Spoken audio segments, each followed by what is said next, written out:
Hello, everyone, and welcome to another episode of The Real Steal, where we talk all things Pittsburgh Steelers, no BS, just the real steal. I'm your host, Jeff. I'm joined by my co-host, Polt. And another week passes by, last week in the regular season, and another loss for the Pittsburgh Steelers to break down. Not a good ending to the regular season for us, Polt. Kind of crawling No. our way into playoffs.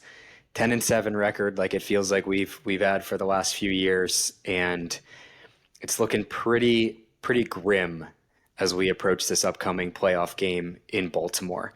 Obviously, we can talk about this game against the Bengals and then talk a little bit about the Baltimore game. But where's your head at? Because mine's not in the best place right now. No, mine's not either. And I guess I should clarify before I say all this that I always love the Steelers. I will root for the Steelers. I plan to root for the Steelers this weekend, but man, it's been hard. I've just lost all faith in the team, I think. I mean, all at work, my work background on my computer has been the Steelers schedule, giving wins and losses each week. I had to get rid of it. I had to make it a Penn State background because I just couldn't stand looking at it because I'm just disgusted with this team, to be honest with you. And I there's really not that much. I usually try to be optimistic, try to find the good in things, and it's really hard to find the good in this team right now, and it's really frustrating. And it feels like a broken record. I mean, last year I guess maybe we won a couple games at the end of the year, so it was a little bit different, but it feels like Hmm. this is what we've been experiencing every single year for the past 5, 6, 7 years, and it's starting to get tiring. I'm starting to get tired of it as a fan. And for that reason, it's hard to not play the game of like history repeats itself. That's kind of where I am right now. Yeah. We've we've had these conversations of the Steelers losing X amount of games over the last years in the postseason. I saw something today that said we haven't won a playoff game since the Jesse James catch, which Yep. is awful to think about. But and I don't even know how different I would feel had we won this game against the Bengals, because in all honesty, that game was pretty crappy. I mean, you hold the high powered Cincinnati Bengals to 19 points and force three turnovers and still can't win that game, score 17 points. Like, that's kind of pathetic to me. So I'm like you. I'm kind of at this crossroads where I will never root against the Steelers, Right.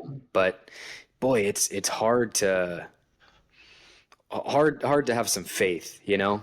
Yeah, and we obviously still love the Steelers. That's why we're on here talking, and I mean, and we're diehard fans still. That will never change. But yeah, it's hard to, yeah, hope. There is no hope. I feel like. I mean, that's where I think I might disagree with you. If they would have won this game, I feel like I would have felt a little bit more hope. Like, hey, Mm. we were able to get over the edge. We were able to beat a good Cincinnati Bengals team. I mean, they ended the year really, really hot. We were able to take care of them and go play the Houston Texans in Houston that I don't know, most people think is the worst team maybe in the playoffs right now, maybe besides us. Besides us, yeah. Right. And so like I feel like there would have been a little bit more hope there because I would have felt a better path to a playoff win potentially. And we would have also not gone into the playoffs with a 4 game losing streak. So I do think this ending was it was kind of the epitome of the Steelers season and what the seasons have been. But yeah, I mean, winning the game doesn't make all that much of a difference. This Yeah. specific game. Yeah, I mean, you're right. It did have implications for going to Houston versus going to Baltimore. Now, again, maybe we talk about the Baltimore game in a Yeah. few more minutes, but just while we're here, I mean, I don't think that's the worst draw in the world for the Pittsburgh Steelers. We played this team No. twice this year.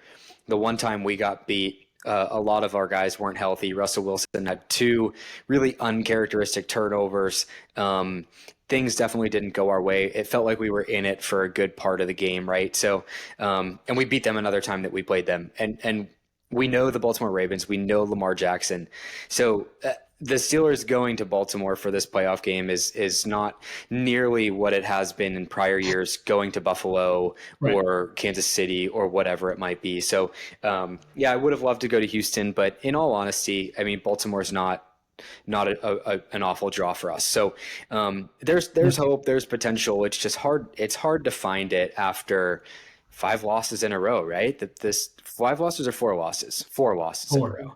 The Pittsburgh Steelers were 10-3, man. We were 10-3. We were at the top of the division, and things have definitely turned sour Yeah, as I of mean, late. and there's some crazy stats if you look at it. I mean, I think let me find the stat real quick. Something about we're the first 10-win team to lose their final 4 regular season games since the 1986 New York Jets.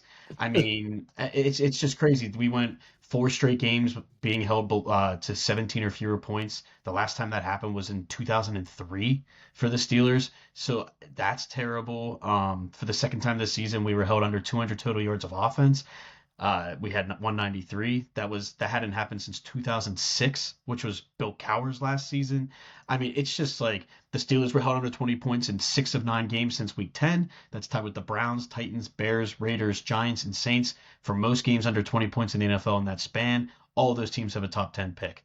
So it's just like Cool. there's all these stats here that put you with some of the worst teams in football. And when you're going into the playoffs, it's great we're in the playoffs. That's awesome. It's really good. We had a good start to the year and clinched, but it just makes you feel it makes you feel pretty down in the dumps and pretty gloomy. Yeah, for sure. Let's talk a little bit about the game where Yeah. we want to. Um, 19-17, the Steelers fall to the Bengals. I think, I mentioned the Steelers held the Bengals to one of the fewest amounts of points they've scored all season. We forced a number of different turnovers, but from an offensive production standpoint, it was abysmal. Russell Terrible. Wilson had under 150 yards. As a team, we had under 75 rushing yards. No one really got the job done. We threw to Pat Fryermuth 8 times, and we basically threw to no one else. Najee had 4 receptions, Van Jefferson had 3, and Mike Williams and George Pickens each had 1 catch, and that's it. So this was a great game for Pat Fryermuth. I'll just go out there right away. He'd be getting my balls of steel for this game, even considering the drop that he had at the end of the game, because I think Pat played really hard and really put us in a position Yeah. that last play of the game to me isn't even on him, because look what Russell Wilson did the play prior. So I think he played a good game. He was our shining star offensively. We had some good plays on defense too, but just blah. Like, these Steelers games have not been fun to watch lately. Yeah, I mean, I guess we'll start with the negatives here, and we'll finish with the positive. The obvious negative is the entire offense. I mean, Hmm. the offense, as you pointed out, 148. What was it? No, 74 rushing yards on 23 attempts, Yeah. 148 passing yards. Russ was 17 of 31 for 148 yards, took 4 sacks.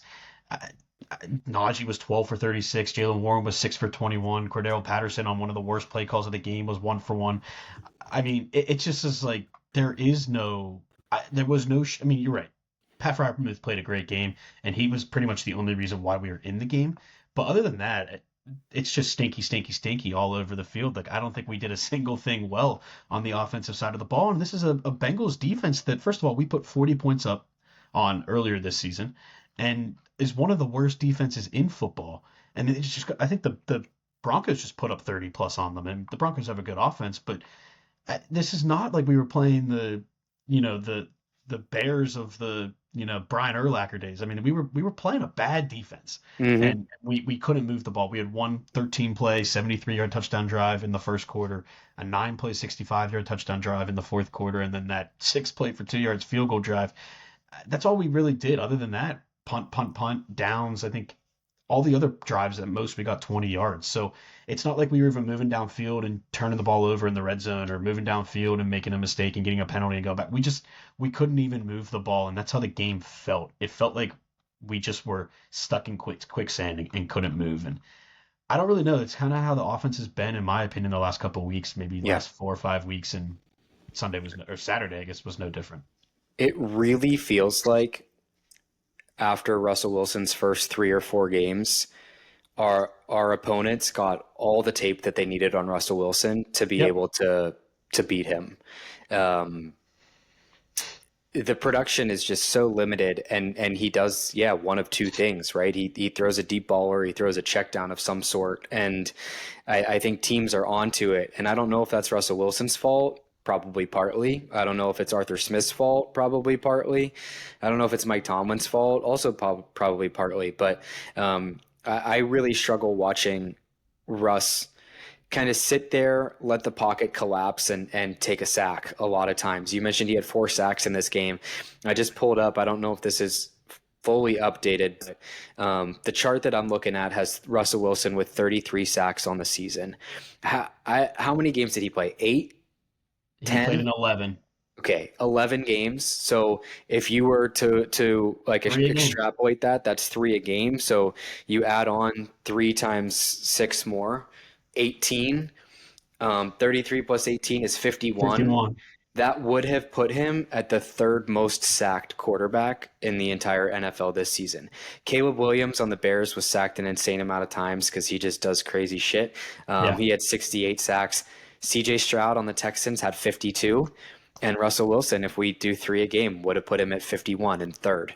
So that's pretty telling to me right there. I mean, I feel like if I go back to my younger days as a kid, I felt like my biggest complaint with Big Ben was that he took a lot of sacks, and he sure did. But Big Ben extended a lot of plays. No, I Um, take those sacks over these sacks any day. yeah, he extended a lot of plays, and Big Ben was called Big Ben for a reason. I think Yeah. another big thing I see with Russ is like the dude's 5'10", and shout out to all the short kings like ourselves, but um, he can't. He's getting balls batted a lot, A and lot.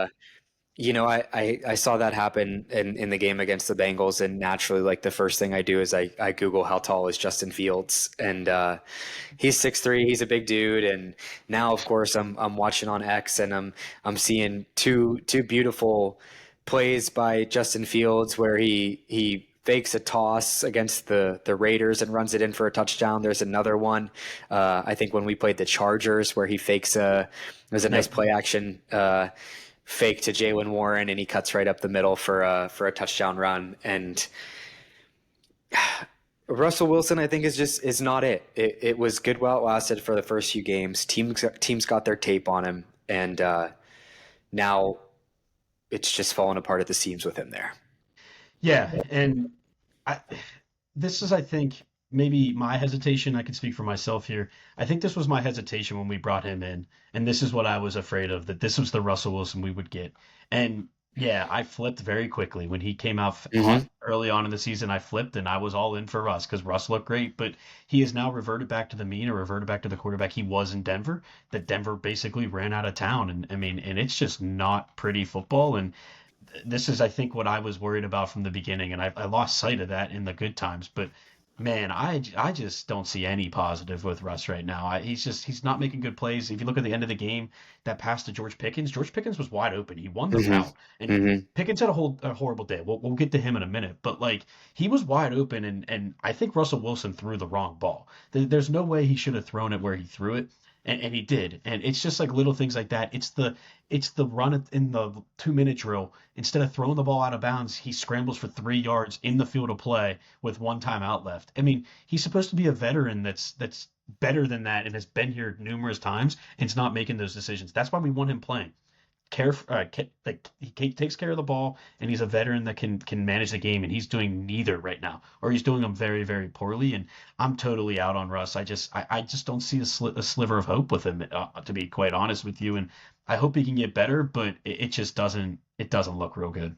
Yeah, think about why things flip for you, right? I mean, we had Justin Fields in there originally, who is a quarterback where you really got to respect the run, and we knew Justin Fields is younger, less experienced.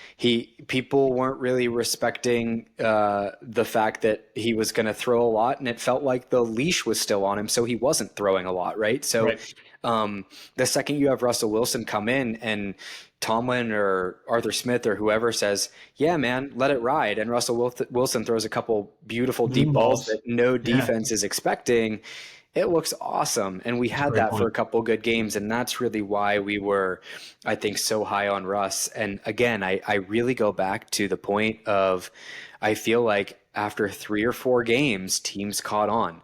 And Yeah. our game plan probably hasn't been that different. And they really, maybe Russell Wilson is just one of those guys that you can really study his film well and Yeah. know what he's going to do versus someone like a Josh Allen or a Patrick Mahomes or a Lamar Jackson. It's probably a lot less predictable. And I think Russ is just predictable. And there's no doubt that he's an incredible quarterback, and he did really good things for us when he was hot, right? And there's no discount to him being a good leader and locker room presence and what he's done for the city and all that stuff, right? So Yeah, not bashing Russ, and I no, know you're not either, but it's just not it right now, and I too am out on him, and I think he has cost us some games here, and absolutely. I don't think the organization, I don't think Mike Tomlin is going to make a move to Justin Fields. Now, Tomlin supposedly said that he's open to utilizing him, and Yeah, I'm seeing some things float around on X saying, "Oh, maybe he's gonna utilize Justin Fields a lot more than anticipated." I doubt it.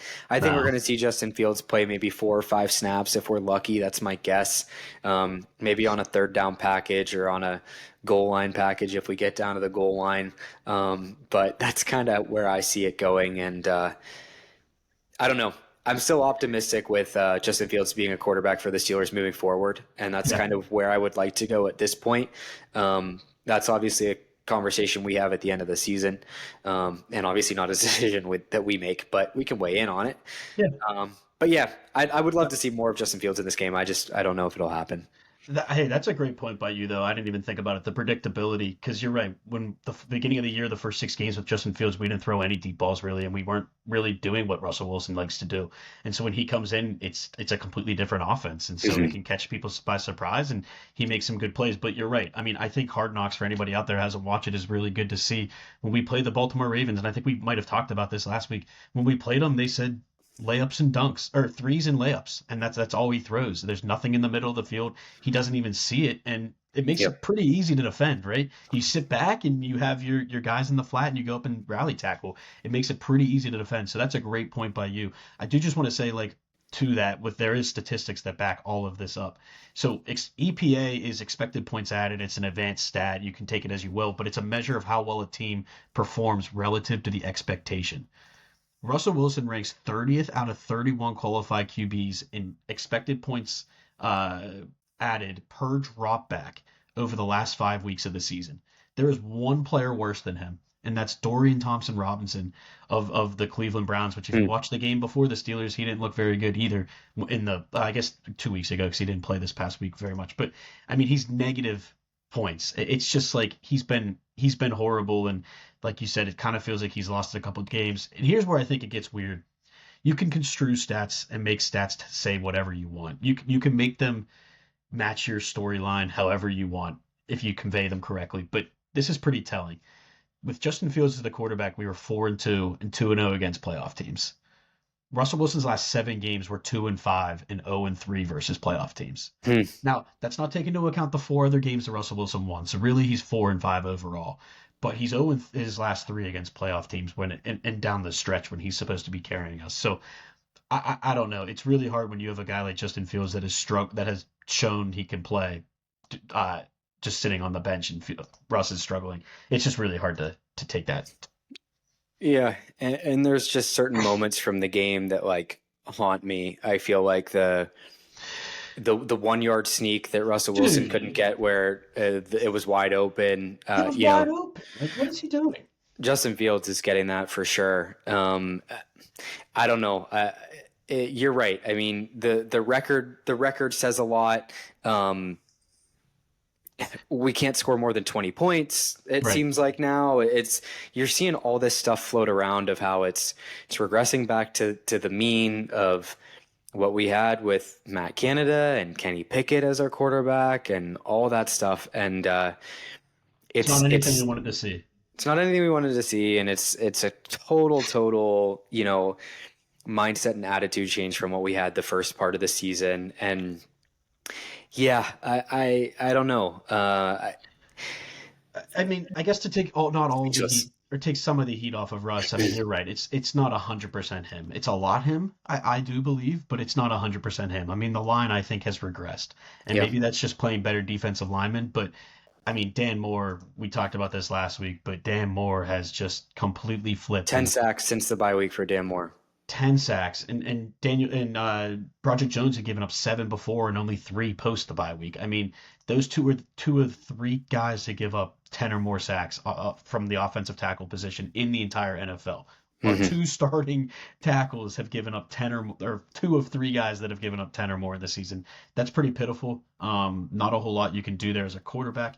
But at the same time, I don't necessarily blame the offensive line for all of the sacks he takes. Like I feel Yeah, like some of them are just him not having a good pocket presence and not really feeling the rush. But so the line hasn't been good. Mason McCormick did go out with a broken hand, which to be honest with you, I didn't realize when it happened, but at some same. point late in the game, I did notice Spencer Henderson was in the game and was very confused.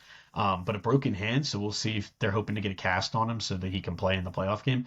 But I mean that's a Pittsburgh Steeler right there. I love Yeah, hearing it that. is. But Zach Frazier's been great. He had the lowest pressure rates allowed by a rookie Hmm. offensive lineman in 2024, 2.3%. That's pretty darn fantastic. 12 pressures all year and 513 pass snaps. But the O line hasn't been good. The run game's been pitiful.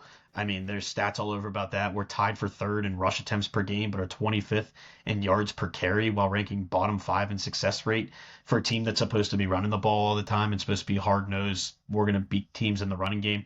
To be bottom five in success rate running the ball and 25th in yards per carry, you're not going to beat many teams. So it's not all on Russ, but I do think he has really he's been the shining light at the end here. The Yeah, well, negative shining light. and then you find out that Mike Tomlin says we're running the ball in games because it's less risky than passing, and that's like, come on, man. The pace of the NFL has lapped Mike Tomlin's, I think, ideology as of late. Um, that's really challenging to kind of think of from my perspective. Well, and is it Arthur Smith too? Like I can't blame. Yeah, I yeah. think Arthur Smith's a lot to blame too. I don't know if you saw Mark Kabuli's stat here, but that whole running thing, the Steelers called a run play on their first nine first downs of the game and 12 of their first 15 until the Bengals took that 19-17 lead with 11 minutes left in the game. The three where they didn't were on where it wasn't a run play on first down is when we got the ball with 80 seconds left in the first half and we're in a hurry up. That's the only Hmm. time they didn't. And we averaged 3.5 yards per carry on those first down runs, and we had runs of 11, 10, and 9. If you take those away, we had 9 carries for 12 yards on first down. I mean, in that toss play to Cordero Patterson towards the end of the game when you get the ball in good field position, it's just a drive killer. And we can talk about the toss plays. The toss plays are horrible. I don't know if Arthur Smith has his hands held because or hands cuffed by Mike Tomlin's philosophy, or if it's Arthur Smith's bad play calling. But I just think as a whole, the whole offensive coaching and you know what? I'm just gonna give my jag off. My jag off is the coaching staff from this past week. I thought Good. the entire coaching staff was terrible. I thought Mike Tomlin didn't get these guys up to play. I mean, we had 10 days rest. He's supposed to be fantastic off 10 days rest. Yep. It looked like we were I mean, we came out and gave up a touchdown and a field goal right off the bat to them. Went down 10-0 early and we did respond with a touchdown, but like other than that, we were terrible in the first half. We go 17 games without a first drive touchdown. That's pitiful for an offense in the NFL. The play calling, the toss plays, we got to quit the toss plays. They Gosh, they do don't nothing, get me started. and we don't have like we don't have like a gimmick off of it, right? If you're gonna run that play so many times, you got to have something off that look. They only did it like with Justin Fields on the field, and he's not on the field anymore, so they have nothing to counter it with. So I thought Arthur Smith has called a terrible game the last couple games, and then the defense played well. We'll get to the defense in a minute, but I thought Terrell Austin's philosophy and his game plan was pretty poor, especially early in the game. To put Corey Trice one-on-one on Jamar Jefferson. Hey, Corey Trice has played really well, and I Jamar give that. Chase. Oh, that's Jamar interesting. Jefferson sounds like it'd be Nice. some awful, insanely good hybrid. Insane. All right, so Jamar Chase, whatever, but that's my bad. But Corey Trice has played really well, and I think he has a bright future in the league. But Yeah, to I do expect too. this kid who's played in 5 games, maybe in his career, to play one-on-one man-to-man coverage against Jamar Chase, the Triple Crown winner, I Maybe the think best is wide receiver, yeah, in the NFL. I just think that's mind-boggling that you can go into a game with that kind of game plan and think it's going to win. That touchdown for Jamar Chase was not Corey Trice's fault. Like I don't know what he's supposed to do. It's just like that's where I think coaching is lacking, and we've gotten out coached all year. So I'm giving my jag off for Week 18 to the entire coaching staff. Love it. I mean that's perfect. Couldn't have said it better. I just have to comment on the toss plays because they're Yeah, they're please do. driving me absolutely nuts. Um, I kept count like during the game, and I lost count at a certain point. We either had four or five, and our net like yards gained was probably like 1 or 2 yards. Honestly, like I was keeping track of them. I was like, The first one, we got 1 yard. The second one, we lost 2 yards. The third one, we no gain. Like nothing good is coming out of them. And you're right, they're momentum killers, they're drive killers. And then you do it to Cordell Patterson. We put Cordell Patterson and utilized him in the weirdest ways in games. Yep. And I know he had that touchdown in the one game, and I know we threw the fade to him for a 2-point conversion or for a touchdown or something a while back, and he missed it. And it's just weird stuff that we do with Cordell Patterson. Like, I don't think we're utilizing him how he should be. He shouldn't be utilized as our third running back. Like, he's a utility player, should be utilized in weird, creative ways rather than just as your third running back. So I'm a little bit frustrated with that. I'm really frustrated with the toss plays. They got to go. I don't know why Arthur Smith keeps calling them. There's nothing that has been good from it. Hey, You did you mentioned see go. this stat here is from December 30th, so it's missed the last 2 games of the year. We've run the ball 455 times. We have called 66 toss plays, which is just under 15% of the time our run play is a toss play. It's insane. That's insane. We had one good one all season. I think that Jalen Warren broke for a touchdown or something like I think it that. was Najee, but yeah, It was not like one yeah, good one out of 66. yeah, terrible. Maybe six good out of 66. It's terrible. That's terrible. Yeah, That's terrible. Um, so anyways, off that high horse, but the toss play's got to go. I would love to give a jag off to those again. They've already probably gotten a couple, but you gave it to the coaching staff. I can't not give it to George Pickens in this game. good. George Yeah, Pickens, get a load of this stat line, which I think is one that I saw a headline that it had never been anything like this in terms of a stat line. One catch on 6 targets, 0 yards. That's it. I don't know how many drops he had. Probably a three. few of them were drops. Okay, I think three it's three. drops. Um, the dude seemed like he was just not in it. Like, just seemed like he was. And I don't feel like it was hot-headed, overly frustrated George Pickens.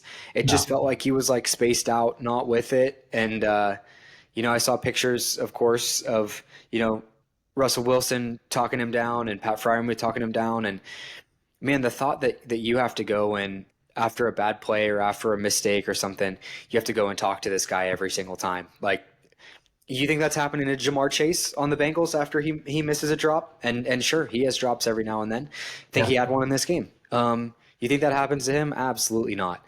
Um, I don't know what it is with George Pickens. He's had some bad games. This is probably the worst game of his career, especially from a stat perspective, from a box score perspective.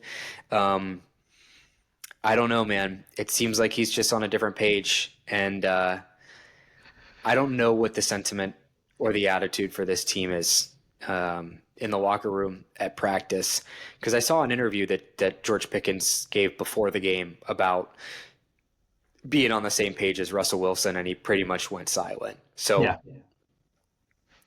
don't know. Yeah, I'm glad you gave it to him. It's a tough one because he came into the game with 900 yards on the season, and he needed 100 yards in the game to get that 1,000 yard mark, which I mean isn't just an achievement in general, but I mean it's probably a contract incentive too. I mean I would imagine he gets extra money if he gets to 1,000.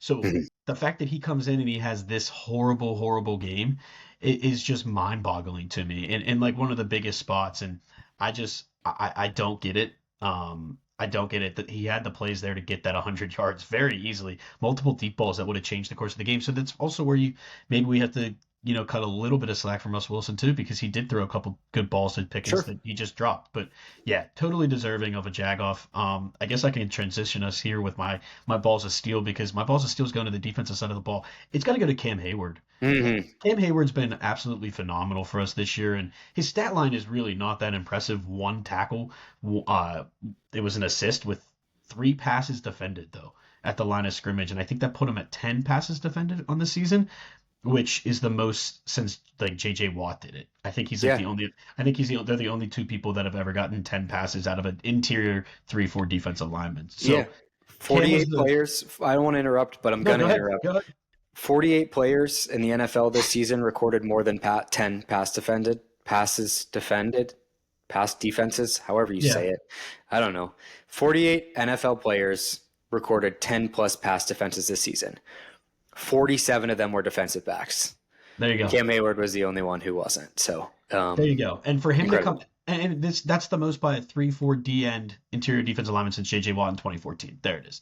So since 2014. So he's been a stud all year for us. And to hear that he came out and he played with the flu, he was under the weather the entire game, and he played his heart out and played really, really well. And to see that deflated face, I actually just found the video of him just walking to the locker room after the game, just shaking his head, just in the dumps. He looks like one of us. I mean, that's truly what he looks Yeah. like. Just a guy that's distraught and really down in the dumps. So Cam Hayward played his butt off. Got to give him a lot of credit. So he's going to get my balls of steel. Yeah. Can I give another balls of steel Go really ahead. quick? Um, I want to give it to, well, number one, I want to give an honorary balls of steel to the Denver Broncos because they kept the Cincinnati Bengals out of the playoffs for us. Yeah. But I also want to give a balls of steel to the New York Jets and I believe the Chicago Bears. And I think there might be one other team that's escaping me. But they're getting an honorary balls of steel because they are going to be interviewing Arthur Smith for their head coach. Um, and I'll take anyone to take him off our hands at this point. So Jets, Bears, and there's one more. I'll see if I can Is find it the out who it is. Saints? Maybe it is the Saints. I I don't don't know. know. But saw three teams were interested in interviewing him. Now, take that for what it's worth, right? A request to interview. But wild. Yeah. Yeah, especially after what he did in Atlanta and now what he's doing here. It's kind of interesting teams are interested in him. So yeah, those are good. I think those are pretty A fun. little lightheartedness, Yeah, right? those are pretty funny. Because I got a lot of negative stats for when we go and talk about the Ravens. I got a lot of history repeats itself type stats for you. So you tell me when you're ready to transition and what else you want to talk about with I this was just game. going to say the defense, in my opinion, played obviously their best game in a while, I agree. but they played. I thought they played lights out, especially with the way they started that first drive. Let me get the drive details, but it was a 9-play, 73-yard drive in 5 minutes. I mean, I thought we were going to get a 50 burger hung on us with the way we started that game, and for them Yep. to come out, a tough 11 plays, 37-yard drive for a field goal, and then to give up 3 field goals after that against this team that is one of the best offenses in football with the Triple Crown receiver, with the guy with the most passing touchdowns and passing yards in the league. Probably, maybe if they were a little bit better, the MVP, he still could be the MVP. I mean, this offense was firing, and we only gave up 314 yards and 19 points. You can't ask for anything more out of this defense. Yeah. And if you're not going to win giving up 19 points to the Bengals, then I don't know what you're going to do. Four sacks. Keanu Benton had a gigantic sack at the end of the game. Patrick Queen with that sack fumble was huge. Nick Mhm. Herbig with the sack, and Preston Smith with his second one as a Steeler. I just thought that the defense really showed out. Oh, and got to give a shout out to our guy that we Beanie. talked. Beanie Bishop gets on the field Yeah. and gets an interception, man. I mean, that was poetic justice. I love seeing that. Just I thought they played it all around. They were shaky early. They made some adjustments, and I thought they played an all around really, really good game. So got to give a lot of shouts to the defense. Same. Beanie finds the ball, man. I wish we could tell the coaching staff that it's pretty clear that Beanie should be playing over Cam Sutton. He But played 6 snaps, and he had an interception on one of those 6 snaps. yeah, insane. Get that guy in the game more. But you're right. We held the Bengals 5 of 13 for third downs, 0 of 1, 0 for 1 on fourth down. 2 turnovers, like you said, 4 sacks, like you said. The defense played great. They held the Bengals to 19 points. The fact that the Steelers can't win that game, I think, is mind-boggling. And So Burrow looked uncomfortable. So yeah, if you can sure make did. Burrow look uncomfortable and hold that offense, hey, I'm feeling pretty good. So I'm glad they were able to figure out the communication errors seem to be gone. And so at least they did something over the 10-day break. Yeah.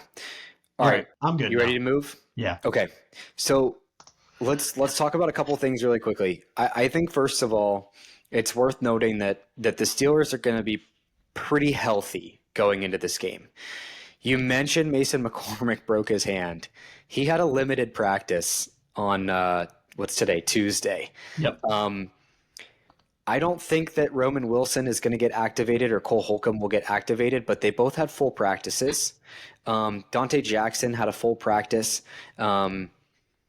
Cam Hayward did not practice for his illness that you mentioned, but Yep. otherwise, like this team is towards the healthier end of the season that we have been.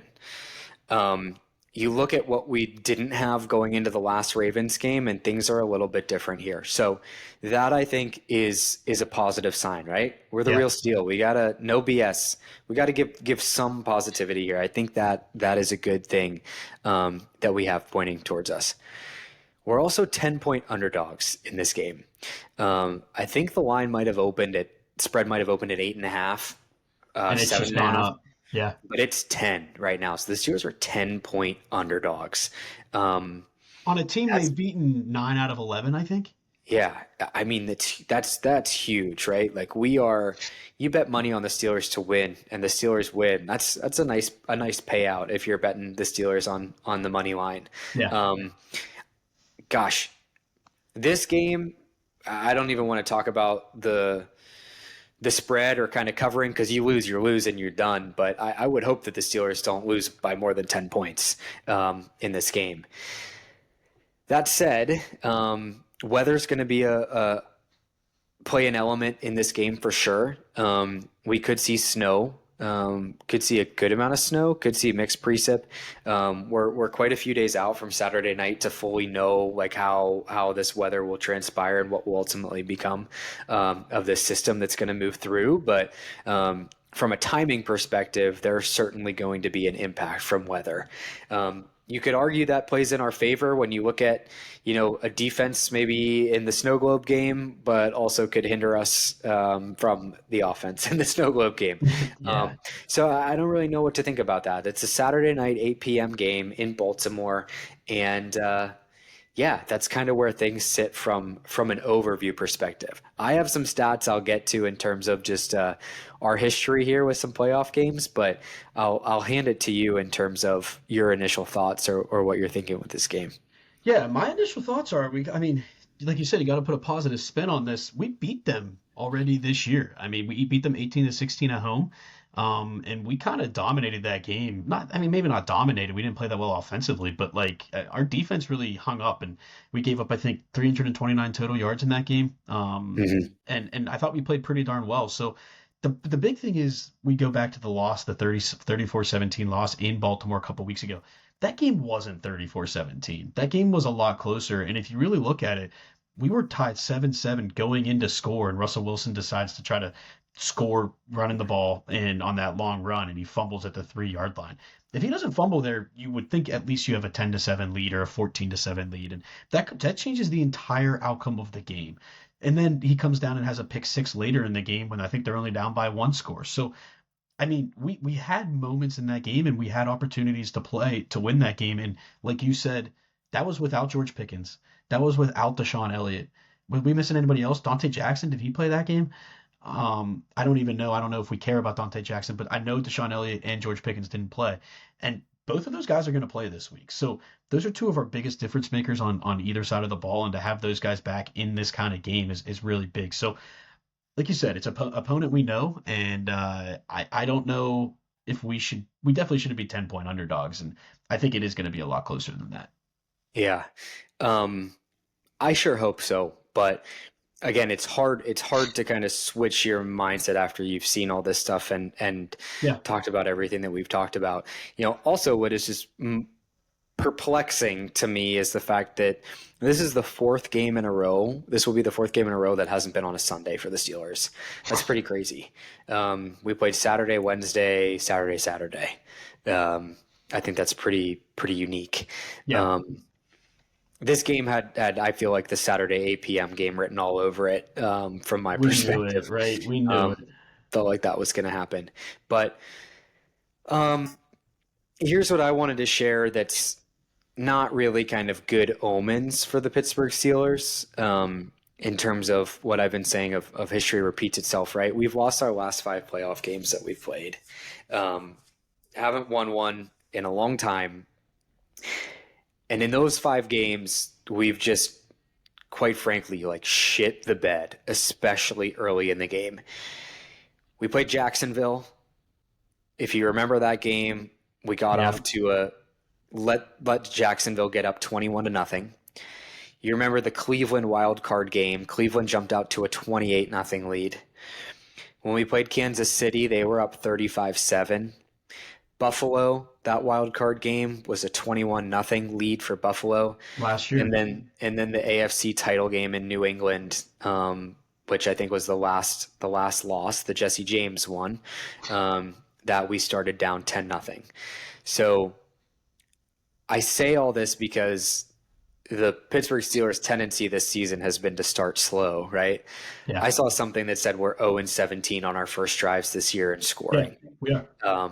That's super not good. So you argue or you play the game of do you do you kick the ball off? I'm laughing. You hear some background noise. Yep. Yeah. Well, we'll see. We'll see if that makes the It's all audio. good. Um, you play the game of do you kick the ball off and play defense and you risk going down early, or Yeah. do you try to get aggressive and get the ball first and you probably can't score or do anything?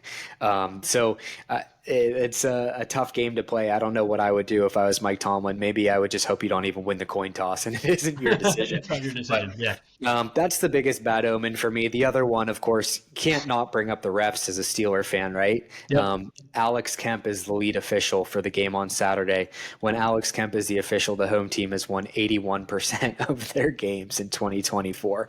The league average is like around 50% for a home team win this year. So, Well, here's the uh, positive with him though. We've had him once this year, and it was a home game that we did win. But it was against the Chargers, and we were whistled for 3 penalties for 15 yards in that game, which was our fewest of the season until this past week against Cincinnati, when 3 were also accepted against us. So not a lot of penalties against us, but the Ravens had him once this year in their 41-31 win against Tampa Bay, and they were called for 9 penalties, including 7 on the offensive side for 85 yards. okay. So yeah, we have the downside of he likes home teams to win, but maybe he'll penalize the Ravens more than us. Here's the big thing. I agree. Starting fast is the number one key to this game. The second key to this game is for us to actually be better, more opportunistic than we've been the last month.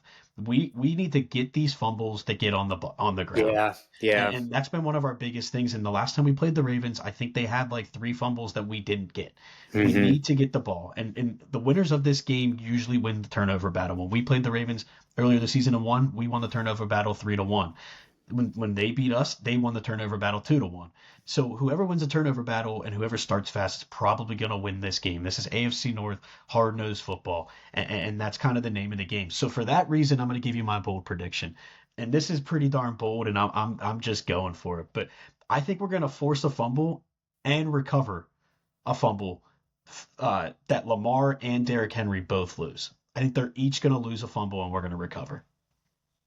Boy, that would be awesome. If that happens, I feel like we got to win the game. What was your bold prediction against the Bengals? Yeah, it wasn't very good. It was Russ will have 300 passing yards and 2 touchdowns. Well, mine was George Pickens will have 100 yards and he had 0, so that'll backfire pretty good. That's true. Um, I think if we're gonna play the game of bold predictions are what we need to win this game, and they're kind of, of course, what we would like to see. I'm gonna make a bold prediction here that we are not gonna run any toss plays. I think they're gonna look at this and they're gonna What? say, "Shit, we suck when we run a toss play, and we're not gonna see one this whole game." That's my bold prediction. Will it Hey, happen? No, but that's why it's bold I thought mine was bold. That might have been the most bold possible bold of the prediction you could season. do. Yeah, I Hey, mean, to be because I honest with bet you, my the life first savings that we'll probably have 3. well, I was gonna say the first play of the game we're probably gonna run a toss, so you're gonna lose your bold prediction first play. But no, hey, I mean you're right. If we're gonna win, we can't run toss plays. So I'm If we're with you gonna on that. if we're gonna win, there needs to be a significant adjustment, and if Arthur Smith is a good offensive coordinator to the point that it looked like he was at the beginning of the season, Yeah, he's I feel like anyone in their right mind is gonna look and say, what's it gonna take to win? We probably should stop tossing the fucking ball. yeah. I Um, mean, it's probably a I good place doubt to it. start. Doubt it. I think it's going to be a run heavy game. It's going to be a cold game. Yep, I wanted to incorporate Justin Fields into my bold prediction. I'd love to see it happen, but we're gonna go extra bold with this one. So I like it. yeah, no toss plays and 2 fumbles by the Ravens. So All right, I'll give my score prediction. I, here's what I'm gonna say.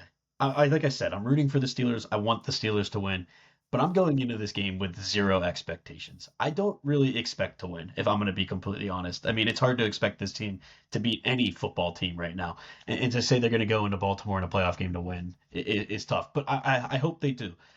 I can't pick against the Steelers though. Can't do it. I can't pick against the Steelers, so I am going to pick them to win. Do I expect this to happen? I don't know. It's not the most likely thing in my opinion. But if we're going to win this game, it's going to be a hard nosed, low scoring, run heavy game, and so I'm for that reason, I'm gonna say we're going to win 20-16. All right. You heard it here first. Pencil that in. 20-16. Actually, etch it in. Etch it in, and let's manifest it.